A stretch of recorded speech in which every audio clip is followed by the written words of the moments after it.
Hello everybody, welcome to this video. Today I want to talk to you about the requirements for different forms of writing in AQA English Language Paper 2 Question 5.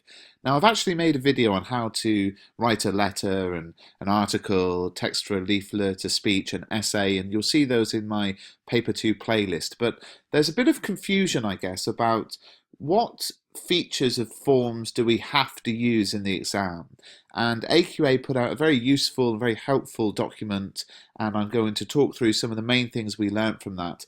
Essentially, there's a minimum expectation for each of these forms, things that you should do at a minimum, and then there's the more detailed use of form that you could use. Now for me personally, I would use every aspect of each form because I wouldn't want to be thinking, now what can I get away with at a minimum here? That's just my approach, that's how I would view it. So let's go through them. You might be asked to write a letter, and if you're asked to write a letter, at a minimum, you should have an indication that someone is sending the letter to someone. So you would have, dear sir or madam, or dear head teacher, or whoever you're writing to.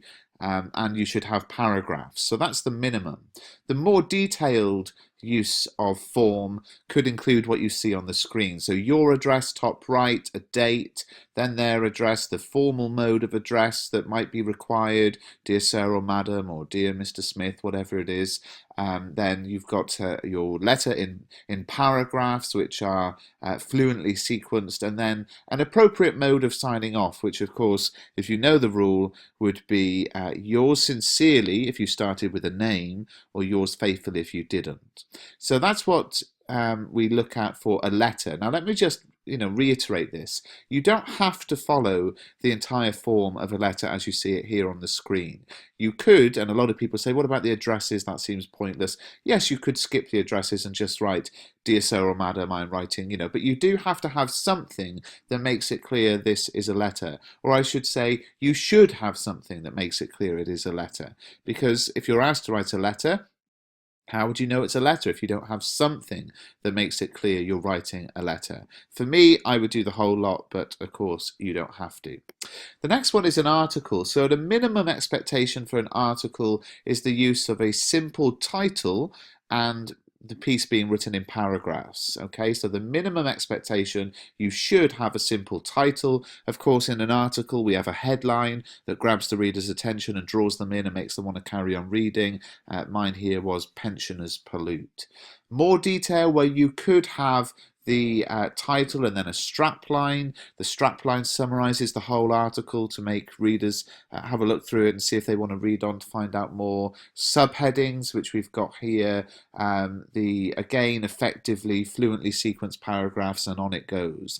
Now for me, I think an article, it's very easy to use the full form. You just have your headline, and of course you wouldn't write it in big or anything like that. You don't draw columns and write sort of in big fonts or anything like that. But you make it clear that you have a headline, you have a strapline which summarizes the whole text, you perhaps have some subheadings to break your text up. What about a leaflet? A leaflet is perhaps not something we're so familiar with. Well, again, at a minimum, students should include the use of a simple title, and their writing should be broken into paragraphs or sections, okay? More detailed indications of form could include organizational devices such as subheadings or boxes, bullet points, and again the fluently sequenced paragraphs, as well as your clear original title. So that is a leaflet. All of these, by the way, are in Mr. Bruff's Guide to GCSE English Language, which you can get in paperback on Amazon or ebook form at mrbruff.com. A speech is one that we're perhaps not so familiar with. What do we have to do with a speech? Well, at a minimum, you should include a simple address to an audience. So you might write something like, good morning, ladies and gentlemen, thank you for coming. And a final address to an audience. So thank you for listening, or thank you for being here. And of course, your writing should be broken up into sections.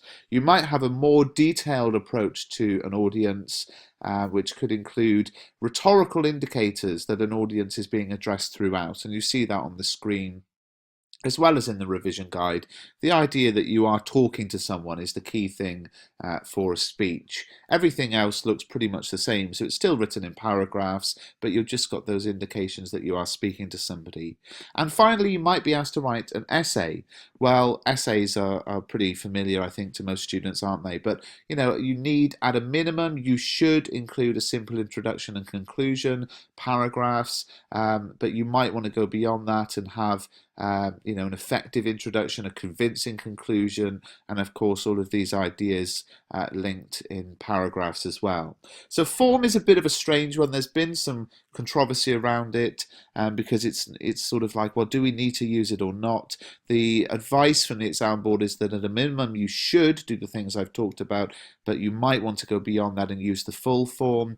And I hope you found this video useful.